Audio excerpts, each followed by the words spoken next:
Hello, everybody. Welcome to a different. What I'm trying is this isn't a space, but this is my USL New England preview. I'm going to try this because, again, if you haven't seen my tweets, the spaces are completely down. I can't use them. I know there's some people who say they can make a space. I am incapable of making spaces. I've tried to contact Twitter to see why. I've got no response from them.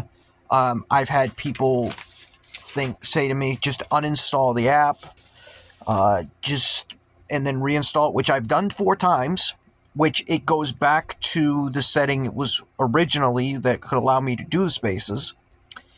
And then it decides, no, we're going to go back to the new crap, which doesn't work.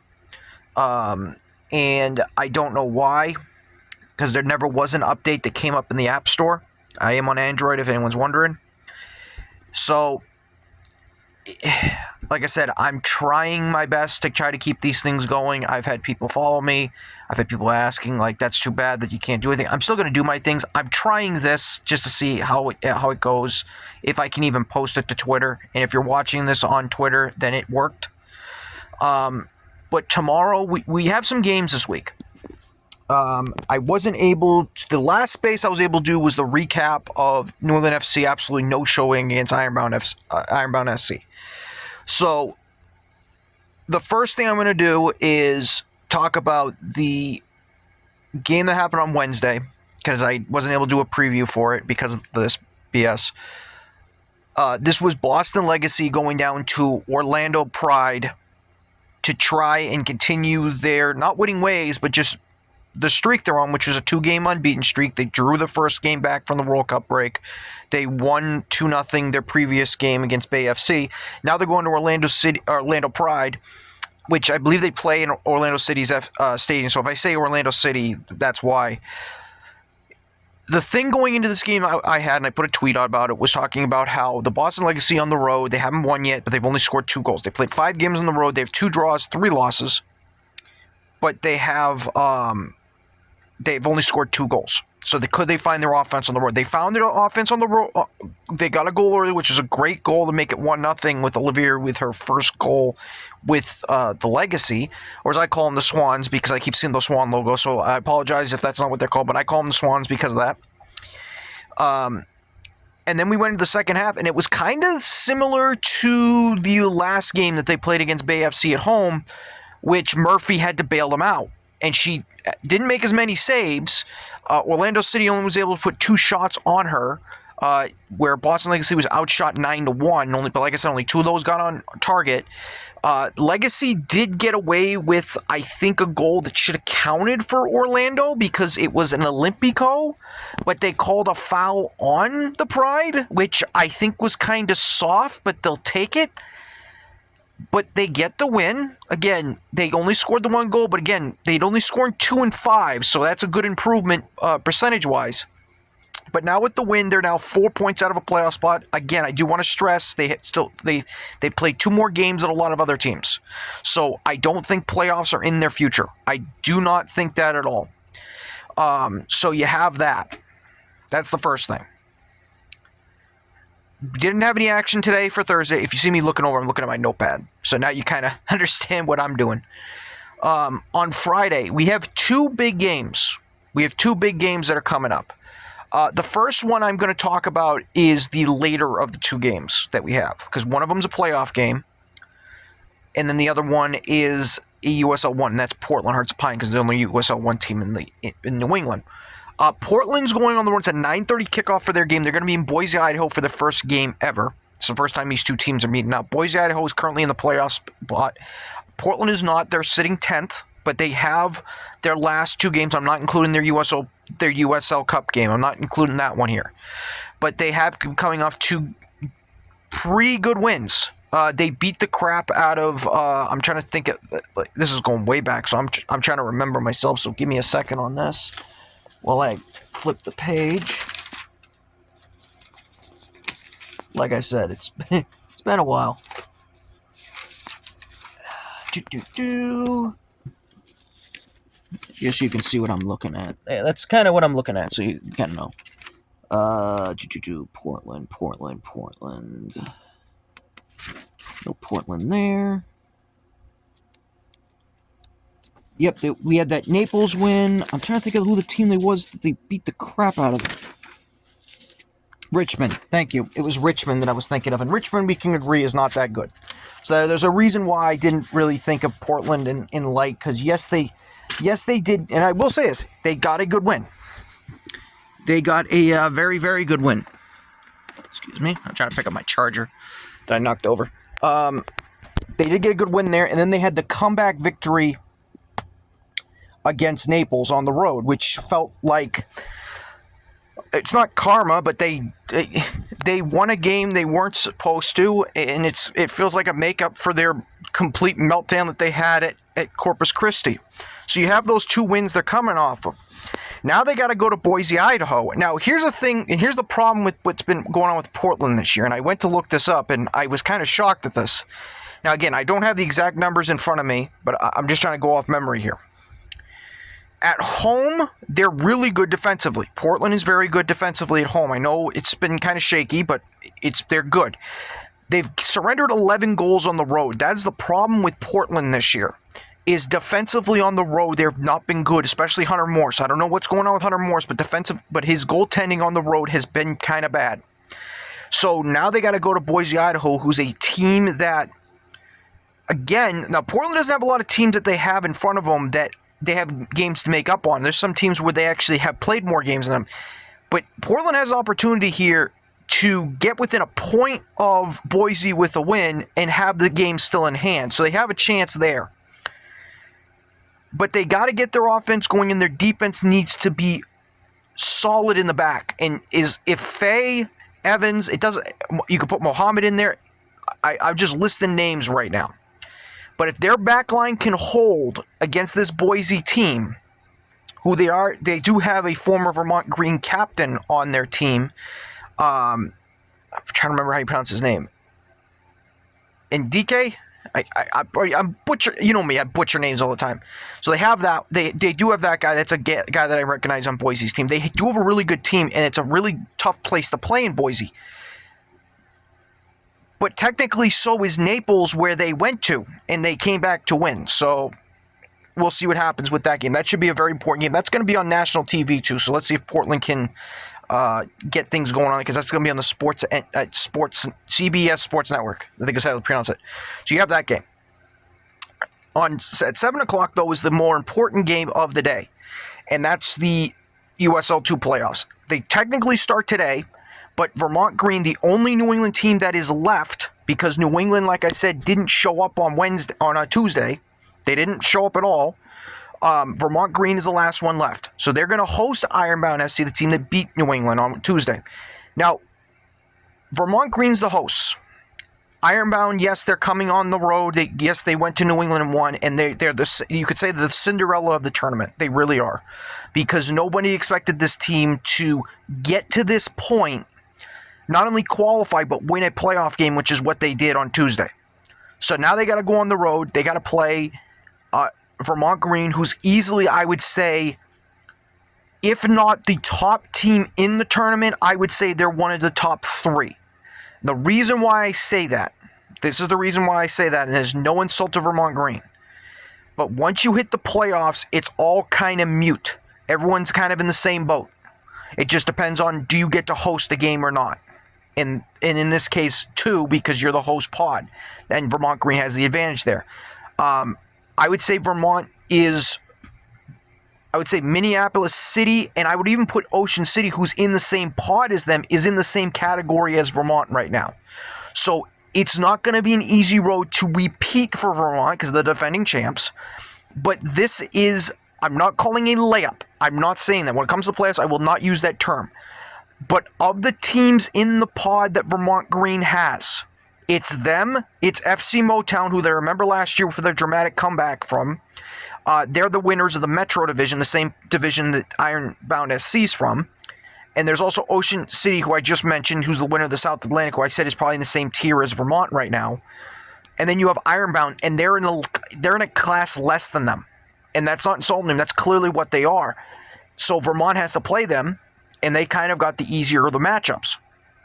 But what does Vermont need to do in this game to not get upset like New England did? Well, there's many things.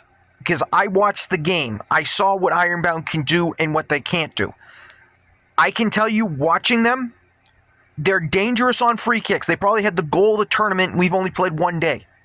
We're still waiting for the second half kickoff to start. Our date, technically, the official day 1, because the round of 32 starts today. Tuesday was qualifier round, basically. So you have that. I would say defensively, they are really sound. They lock down defensively, but they're not. I don't think there's a single player on Ironbound FC that I would say is like an elite star. And I'm not trying to insult them. I'm just saying what they is. They play really good defense. That's what they do. I would say they're very susceptible to the wingers, though. New England FC tried this a couple of times to use wing play and use their speed to get around them. They did it a couple of times, and they generated some only 2 chances. I think it was 2 of their only 3 chances they produced. Or 2 of the 3 shots that were produced were results of their wingers going out wide and taking on the defenders. Vermont has the best wingers when it comes to anybody in the USL2. They got DeSantos on one side. They got the other kid who I'm blanking on his name, but those guys are fast and quick, and they can create. What's going to be big for Vermont is I think Ironbound is going to give them that. That's personally what I feel. I feel like they're going to give them that, and then they're going to do the same thing like they did with New England FC. They're going to turn themselves into a fortress in the box. They're going to say, hey, we'll keep you the outside. We'll let you whip it in, but we have faith that our guys are going to head it out, and we're going to clear the ball. That's what I feel like they're going to do.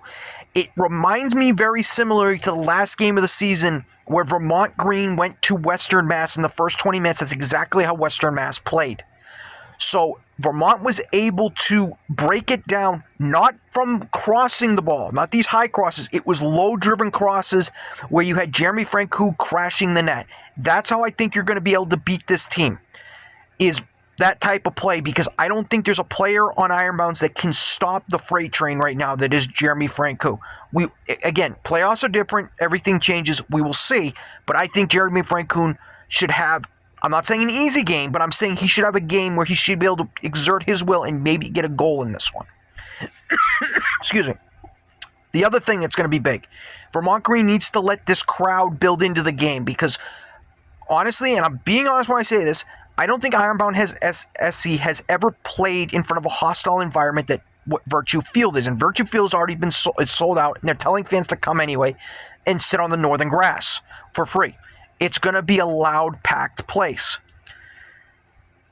Now, defensively for Vermont, they got to be sound, because New England FC literally gifted Ironbound FC 2 of their 3 goals because their play out of the back was atrocious. And if you've seen Vermont Green their last 2 regular season games, home against Connecticut Rush, and then their game against Western Mass on the road, they were not good playing out of the back. They were pretty lax. That one of their goals was created because of that. Technically, you could say 2 of the goals were created since then. The one against Connecticut Rush and the one against Western Mass. They have surrendered 4 goals in 2 games. So defensively, they got to be better. Wilson hasn't been really tested this year.